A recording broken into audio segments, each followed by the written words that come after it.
Welcome back to another episode on our Turbo Barra 80 Series LandCruiser. With the majority of the conversion done, it's time to get this rig trip ready for some upcoming adventures over the summer holidays. So we're going to be hooking into the final few modifications, tweaking a couple of small things that have gone on with the conversion, and then hopefully she's going to be ready to hit the tracks. I'll sell this as a kit, mate. Anyone wants one, mate, hit me up. 6 million bajillion cash. And you bring it to me, I'm not coming to you, mate. Proudly supported by Opus Campers, Ultimate 9, Tread, Superior Engineering, GME, and in part by... Okay, first job that we are starting on this 80 build episode, air locker and air compressor setup. Now this car has 460 horsepower, 750 newton meters. Debatable or not whether we should be putting a GU rear diff in it, but I think we're going to give the 80 series diff a chance to begin with, but try and make it as strong as we can to handle the power. Now I'll pass over here to Berto. What's our game plan to make this rear diff strong? The gear set itself, they're pretty good, but their weakness is they don't have a solid shim in the pinion between the bearings. They have a crush tube. So when you give it high power, high load, the diff tries to push the pinion out of the car, and with that crush tube it ends up crushing that, and once it loses its, if it goes crushes too much, the pinion bearings go sloppy and then your diff blows up. Patrols have one of these from factory. So this is like an aftermarket terrain tamer one. We're going to pop that in and that'll make it heap stronger. Yeah, so 80 series diffs can be, up to this sort of task, you reckon, providing they're set up right? Well, it's high horsepower, but it's also not crazy torque. Yeah. So like, we think about all my friends that have their fast diesels and they have like 1100 newton meters. They're still running an 80 series rear diffs. They blow them up every now and then from misuse, but they've actually been pretty good. So I suppose this will be a little bit of a 2-for-1 special then. We'll make that rear diff stronger and we'll lock the rear diff as well, which will increase the capability of the car. We're not doing a front locker just yet because this car isn't doing extreme off-roading, but we'll get the one locker in to start with. And like, we know how bad the Toyota LSDs are. Like, yeah, they don't work. They're not very good. And then the other reason we haven't gone a front yet is because we're considering putting a GU front diff in at some point though. And then to go with that rear diff, we've obviously just got, what have we got there, a single ARB compressor as well to run it. Yeah, we've got a single ARB air compressor, and then we've got, your pump-up kit so you can pump up tyres. Now you can start with either the locker or the compressor itself. For this job, doesn't really matter, but what are you thinking? We'll start with the rear locker itself. Yeah, I'm just going to start with the rear locker for our own time constraints. Alright, we're going to drain the rear diff first. Going in there. No metal in there. There's a bit of like LSD stuff, but there's no chunks. You gotta think these shitty LSDs and all this power, you'll be hating life. So next step is, I need to pull the axle out of the diff. So these are different to a patrol. We don't have to pull, your whole axle out the back. These are free floating or semi-floating. So I'll undo these nuts, and then I'll get a hammer, and these have them cone lock washers that you gotta tap to get them to come out. And then once that's out, you put 2 bolts in here. That'll just push off that, it'll make the axle pop out, you pull the whole thing out. So I'm going to put these half undone, so when I hit these with a hammer I don't have a chance of damaging the threads. And you can't just put them in and go, oh, I'll skip the hitting the thing, because the more pressure you put outwards on these cones, the tighter they sort of bite in, so don't do that. Don't try it. Like if you do it, you're a dickhead, but...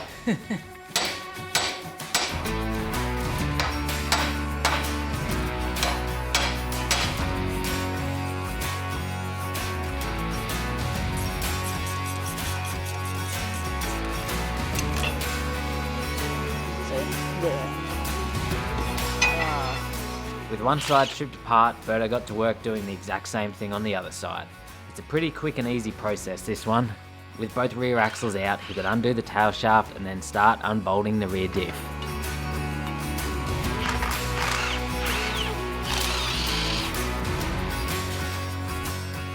A little bit lighter than a patrol diff. Yeah. Bit smaller, bit lighter. Gotta get myself out of here, you know what I mean, mate? You stand up and walk out, goddamn. Alright, that's the big 80 series diff out. Let's give a little inspection, mate. How are we looking? Crown wheel looking good? Oh no, she's No, she's not. Don't be ridiculous. There's a cruiser, mate. They don't break. Yeah, mate. She looks alright. Now you got the rear diff out, what's the plan? And I'll pull it apart. So I'm just going to mark these end caps so we know which one goes what side. We can't mix it up. Just got a straight line between them now, so we know them two go together. I won't worry about the other side because I can't mix it up because it doesn't have a line on it like this one.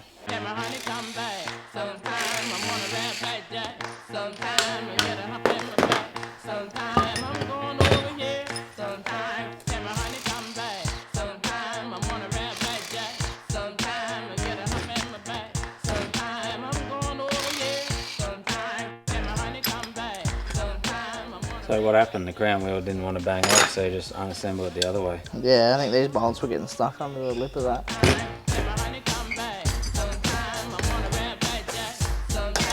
I'm undoing this nut. I am, so I get the pinion out, so then we can set up this and change the flange and stuff.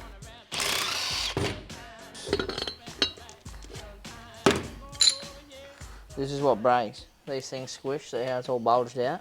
Yeah. They start not bulged out, and that's how you set them up, but you replace them with one of them. And so that thing, is that an upgraded one as well, or is that just a replacement one? It's just a replacement one. Why did we replace it? Ours was leaking. Ours was leaking, and if you have a look on there, see it's got like all them lines? Yeah. It's grooves, so this thing's like worn out.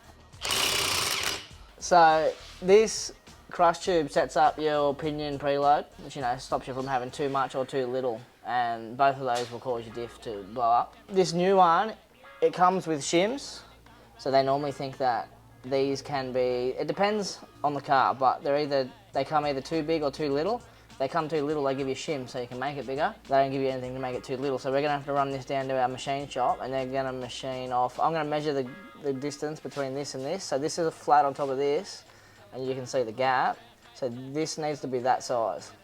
So we're gonna go get that machine down. And then it should be able to go back in and be the right size and not blow up. Yeah, correct. And then it'll be stronger because it can't, you know what I mean, when like how this is a crush thing, so then when you give power to your diff, it tries to push this that way, and that squishes that, which then that goes the wrong size, and then your diff blows up. Quick trip to the machine shop, and then Berto could start reassembling the rear diff with the solid pinion spacer. There she is in. How's it looking now? Like a glove, mate. So how do you want it to look and feel? Like just no movement there? I can't tell you, because if you don't know, you just don't know.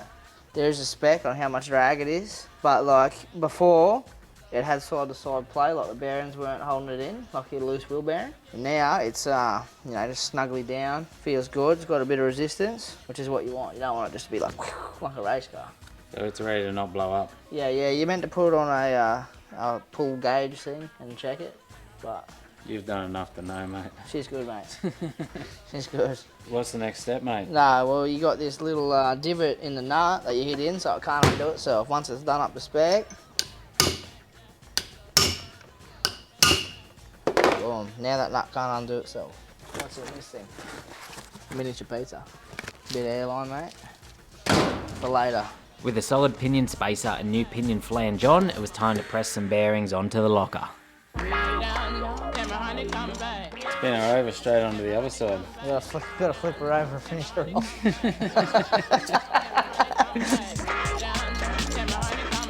The bearings are on the diff. Now I'm gonna put the ring gear on the locker. All of them say give this a light grease to assist in it going on.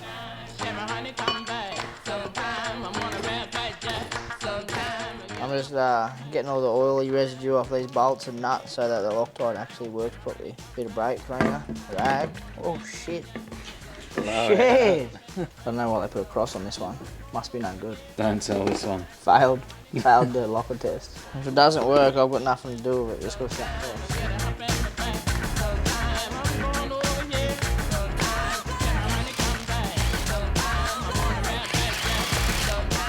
Bolts are torqued up.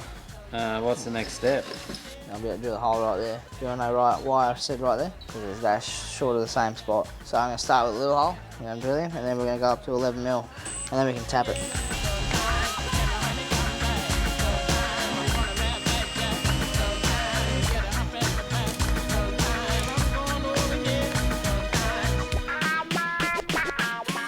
Hole drilled in the diff and center sitting back in. Then Berto could continue assembling the locker and diff back together. my special patrol tool, 5th LandCruiser too, mate. I'm setting up the backlash, so I am setting the distance between this gear and that gear, and how am I doing that is I am loosening off and tightening up these to make this move side to side. So I'm going to get it close, and then I'm going to get my dial gauge, set it up on the gear, and you can actually measure the tolerance. I'm going to set it up tighter than what they say, because it's a LandCruiser and we don't want it to blow up. It's about 12. What's it need to be? I like to sell about 15. So you got to tighten her up a bit. No, it might be too tight. I might just send it, but I like it. I'm confident. More tight, more better. Yeah, that goes for everything. Now I'm going to put the seals in the seal housing, the seal housing on, and then the copper pipe through. And that's where the air will run. Yeah, on these, on Nice Patrol, they just go like this. See, on this, there's not much room. So they go, come up, go over, come over, go down. Something ugly like that. Bloody hell. And you don't want to mess about on that part, because No. then the locker won't work and you'll have air leaks. Yeah. And then everyone will be like, see, air leakers suck. Yeah. Because they leak air all the time. Yeah. And it's like, bud, It's user error, mate. use it. Installer error. Installer error.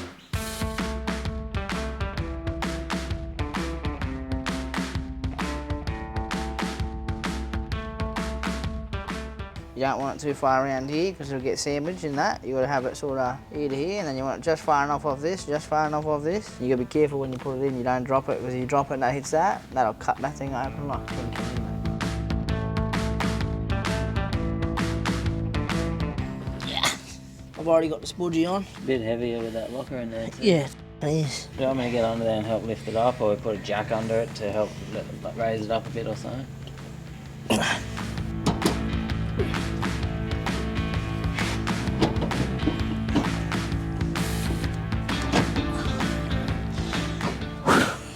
Bloody Hercules under a car there. Oh, just, whew. That's the rear diff and locker back in, bolted in the car. Now you're just saying normally we'd hook it up to an air compressor now and test it. Yeah, but we don't have the air compressor wired up yet, so. But that's only to check that copper line. Yeah. Well, we're pretty confident it didn't get hit. I'm very confident, and the other thing is I'm spinning this pinion now, which would spin that crown wheel, and if it was hitting with them open, you'd probably hear like a ting ting ting ting ting. So what's the plan now? Rebolt this rear end back together. Yeah, I'll probably put this tail shaft in while I'm here, axles in, and then once that's done, I'll move on to trying to mount this air compressor.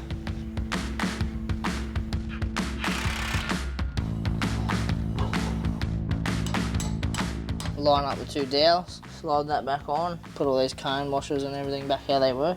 Cone washer, and then spring washer, and then nut. And then you're doing it with the spec, mate. What spec? I'll have to look it up. Probably them little bolts there, maybe 30 newton meters. Rough estimate. Tell me if I'm wrong, tell me in the comments, mate. Tell me how wrong I am. Tell me how that we went to jail together. And that I'm a genuine bloke. Now on this side, what's going on, mate? Unfortunately, What's going on here? can't just put it back together. You see that there? On the ground? Yeah. That's diff oil. You know where that come from? Inside the diff. And in the wheel bearing. You know where it shouldn't be? Shouldn't be in the wheel bearing. So this axle seal here is leaking. And because of that, I've now got to do more work. So thanks, bud. I'm going to have to pull this wheel bearing off, clean it, grease it, new axle seal, put it back together. Wheel bearing's still good, mate. Just a bit of oil leaking, you know what I mean?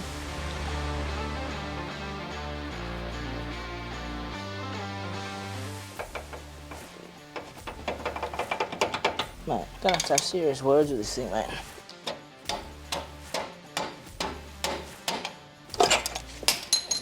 Boys, this ain't too bad either. It must have only just been in that end bit, because it's still pretty good, mate. All this for nothing. You know what I say about that? See you later, bud. Back here. Still got red, so it's like still good new grease. It must have just had the oil in this last section.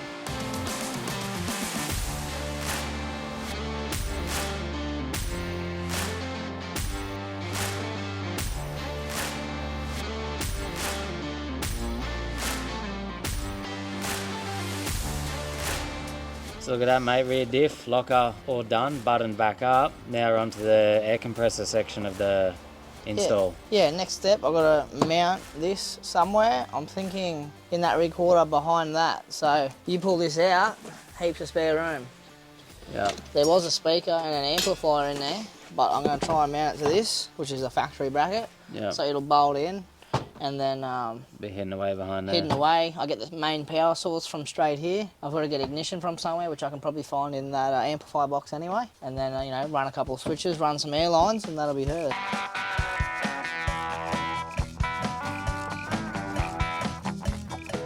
Birdo's Customs Fab is on the rise up, you know, stepping on out from your comfort zone.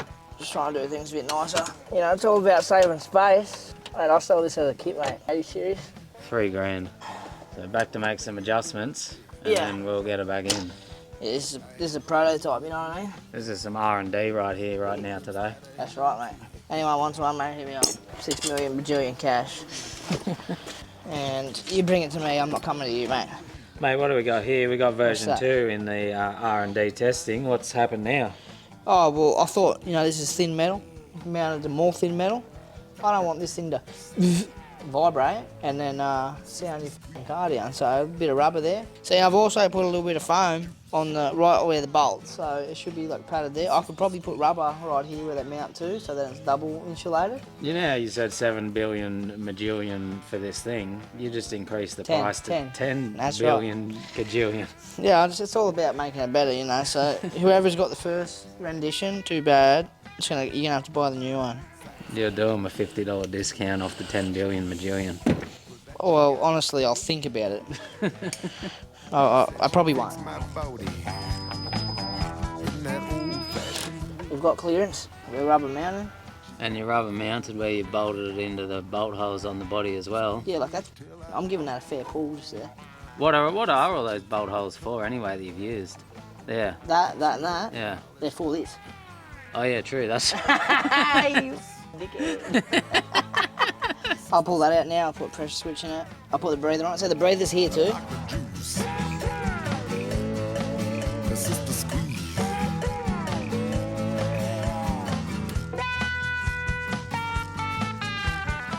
So how'd you go, mate? Locker installed. Look at all the flash stuff. Air compressor installed. Where is it? It's hidden, mate. That's the point. You It's can't out of the bloody way. see it. Where do we pump up the tyres? You pump up tyres, swing through this tight gap. Don't ignore the mess, mate. Ignore the mess. This door here, we haven't mounted it because we're not sure what we're doing exactly, but it's just here. Beautiful. So just tucks away. We'll plug our hose into that, and then we'll be able to go around and do the tyres. Yeah, if you go around the other side, I'll show you where the switches are, mate. So the switches, mate. And then lock it too.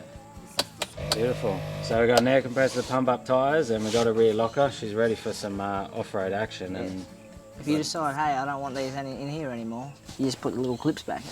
next modification on the 80. Well, this isn't really a modification. This is back to the conversion side of things.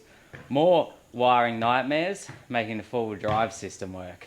So Berto's currently having a hell of a time. Already spent 2-3 hours looking at wiring diagrams and figuring out wires.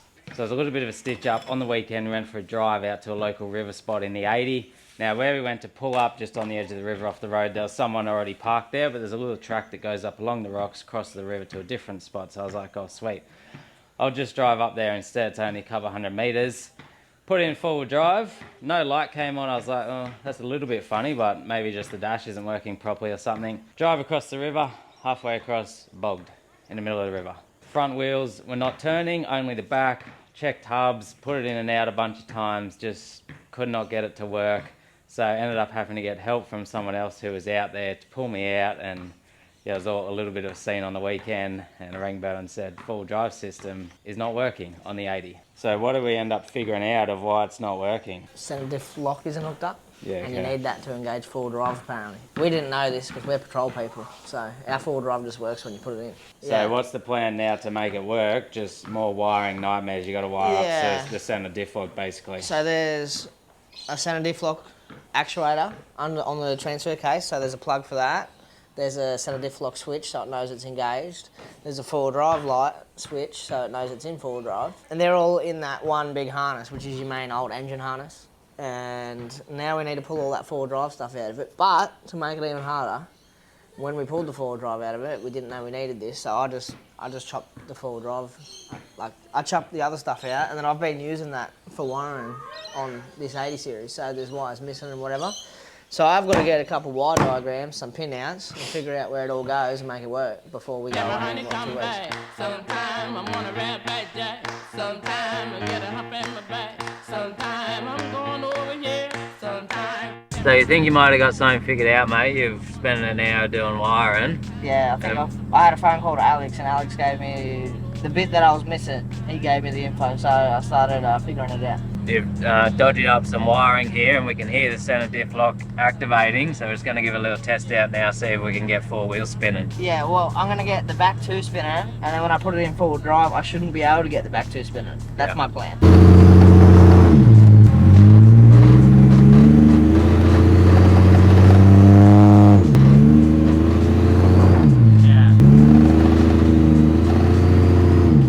So how's that, mate? You got to figure it out. I've got half of it figured out. I still don't have the center diff lock on the dash working, but we know it works. Yeah, so you just pretty much had to find all the old bits from the loom and match them all up to where they're meant to be. I remember all the green ones I cut out to make the tacho and speedo work, because they were green wires and I wanted to use all the same wires. Yeah. I thought we were done with that loom. I was like, it's just rubbish, I'll just use it. And it wasn't. And lucky we bought that 30-metre roll of wire, so I just cut like a whole bunch of lengths. Yeah. Figured out the colour on that one, the colour on that, and then joined them. Bloody beautiful, mate. Just had me worried, mate. Mate, you were stressed. I was stressed, but it would have been real easy if I knew I had to do this when I did the speedo. I could have just done it all at once, and it would have all been not cut out and just like, you know, would have just ready to go. Yeah, stitch yourself up. Berto's got all the wires tidied up, everything ran, and that's the 4-wheel drive system all plugged in, working and together. Hopefully next time I try and drive through a river, I will not get bogged right in the middle of it. Next job up on the 80, now that we've got 4-wheel drive working, we're going to drive the 80 up the flex ramp, and we're going to see what rubs, where it rubs, because we've never really flexed this thing up. Being off-road, it's not really something that's done, and we're going away, and we don't want to rip all the flares off, so...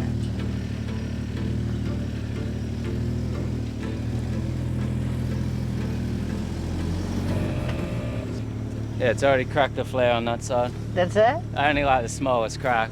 So yeah, it's only touching that bit, so we can cut that and then your flare won't get ripped off. And both your bump stops aren't nearly touching. So it's flexed right up, tucked right up in at the back, but it is touching that guard, and you can see it's starting to form a little crack there. It's not touching in the middle yet, so. Then maybe we just nick a little trim off that. Oh, we start at the crack. It's getting cut. He's trying to destroy my things like he destroys his own things. I don't want it to be happening. It does have pretty good flex, but that's the big Superior Hyperflex kit putting in work. All my time. Oh my God. Look at this bloke. He's gonna cut up the 80. Don't give him that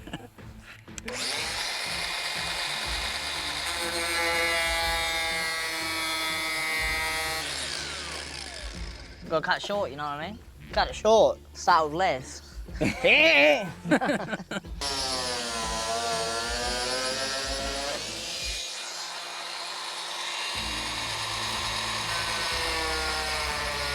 I'll back down, I'll cut the other side, and then we'll flex up this side and check that. So as we were backing down that side, because that was jammed so hard on it, it ripped that a little bit further. Nearly ripped the whole thing off. Yeah, it's bloody, this is big stitch ups today.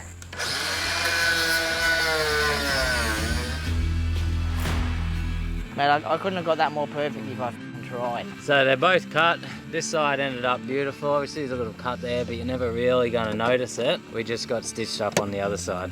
Berto spent the afternoon making some bump stop extensions for it, flexed it up again on the flex ramp, all was looking good, 4-wheel drive system working, rear locked, and plenty of flex. She's ready for action. And the next job that we are doing on the 80 is bush wraps, which is a PPF or paint protective film. This vehicle is in very nice condition, and we do want to try our best to keep it that way. So the idea behind the bush wraps is it protects the paint and the panels all along the vehicle from scratches, stone chips, those sorts of things when you are off-road. We went with the bush wraps for this one because it's so highly recommended. I know a lot of people that use it and they absolutely love it. And it comes in DIY kits that aren't too expensive. On their website, you can see they basically got 3 versions. They got what they call the Cape, which is a 1-year one. If you're just doing a one-off big trip and you want to protect your vehicle, that's like the cheapest, easiest to put on. And then they've got an advanced one, which is a 5-year kit, and that's what we went on the 80. And then they also do have pro kits, but they are not DIY. They need to be installed by a professional. The main difference with them is they wrap around the edges of all your panels. So the one we've gone, the advanced one, they sort of come to a stop right on the edge of the panel, but yeah, the professional wraps around all your panels so you can't actually see it and it tucks in behind everything. You can go on their website, select your vehicle make, your model. They have it for a wide variety of 4-wheel drives. And then it will bring up the kits they do for your vehicle. So you can see in this case, we've got the 80 series here. It shows what it covers on the vehicle. And then you can choose your different options. You can choose whether you want to get the flare kit for it as well. So the advanced kit we did covers all the way down the side of the vehicles, both sides, but it does not cover your bonnet, your roof, or the very back of the vehicle. Now, we haven't worried about the roof because if you get a few scratches up there, you're never really going to see them anyway. And the roof on this vehicle does need a fresh paint job at some point. All the panels are very nice on this vehicle except for the roof. So we weren't too worried about that. And then right down the back, well, you're not really going to get scratches along there anyway. They're more going to be, most of them are going to be the sides of your vehicles, and then you will get some along the bonnet and the roof. But because the kit didn't come with the bonnet, we did get the bonnet done professionally by a local wrap installer using just the bush wraps, like, 1 meter square sheets that they come in. So the bonnet's all done, tucked in under, and that's looking very nice. Now you might be wondering why I'm standing here explaining all this and showing it all so much. Well, I actually lost the footage from the day that we installed the bush wraps. 8 years of doing YouTube, first time I've ever actually lost a full day of filming, so that was a big stitch up. I think I worked out I accidentally deleted it, and then I spent a bit of money and a bit of time trying to recover the footage. I got it back, and then it was all corrupted, and then I spent some more money and time trying to repair that footage. So I've got back what I can. It's not the best quality, but you can at least see some of what Berto and I did on the day when we installed all the bush wraps on this vehicle.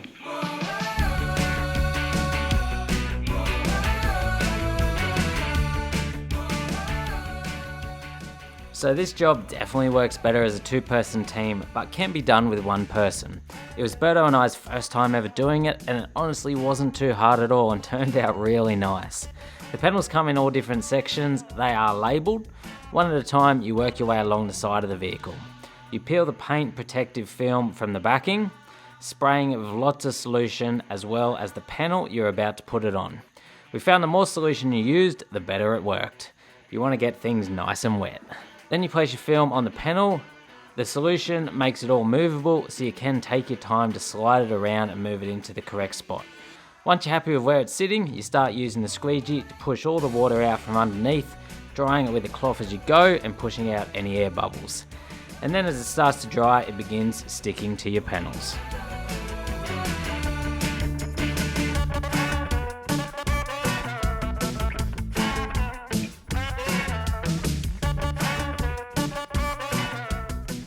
Once it's all laid on, the bubbles and water have been pushed out and dried up.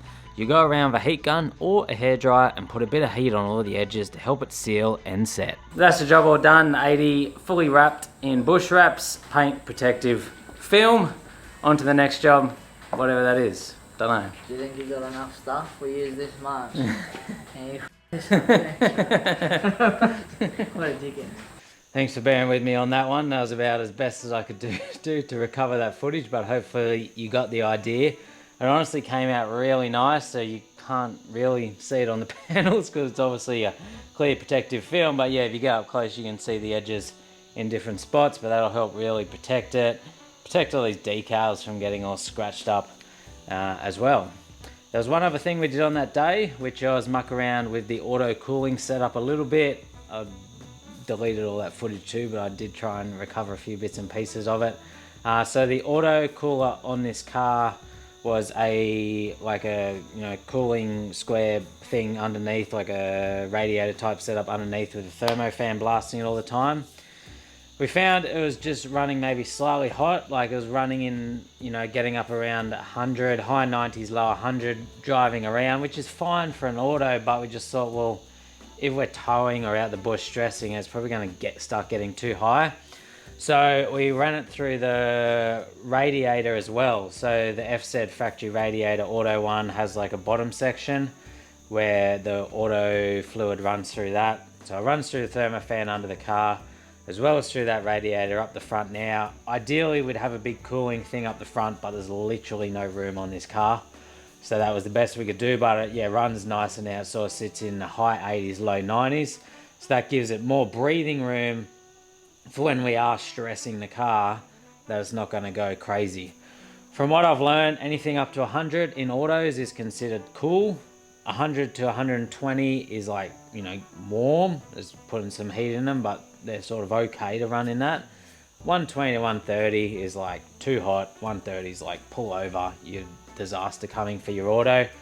But the main thing to remember is, if you're running it in that 100, 110 more often, you just change the fluid more often, or if it's running more in the 80s and 90s, you can leave your fluid in there a bit longer. But that's all the jobs for the 80 in this episode. We are out of time. It's 7:30 Monday night. I'm filming this and we're heading away on a trip this Thursday. So I'm just trying to get everything sorted now for this Christmas break. Then we're going to start packing the vehicles and getting organized and ready. As far as the conversion goes, we've been driving this car a lot the last few weeks and it seems to be running really well. We seem to have ironed out all the bugs in the conversion, and fingers crossed it's going to go well on this trip. So keep an eye out for that upcoming adventure. Let me know what other mod you think we should do to this thing. I do want to get like a draw setup dual battery system on it at some point. Probably a winch in the front. It's not going to be doing hard tracks, but if we're solo, I still want to be able to pull us out of like a little bog hole or whatever that we get stuck in. And then a lot of you guys have been asking about the pricing. In 2-3 weeks or something, Berto and I have sat down and done a full cost of this build and answered some of the most commonly asked questions. So that will be coming up too. That's it. Thank you. Hope you enjoyed. Goodbye.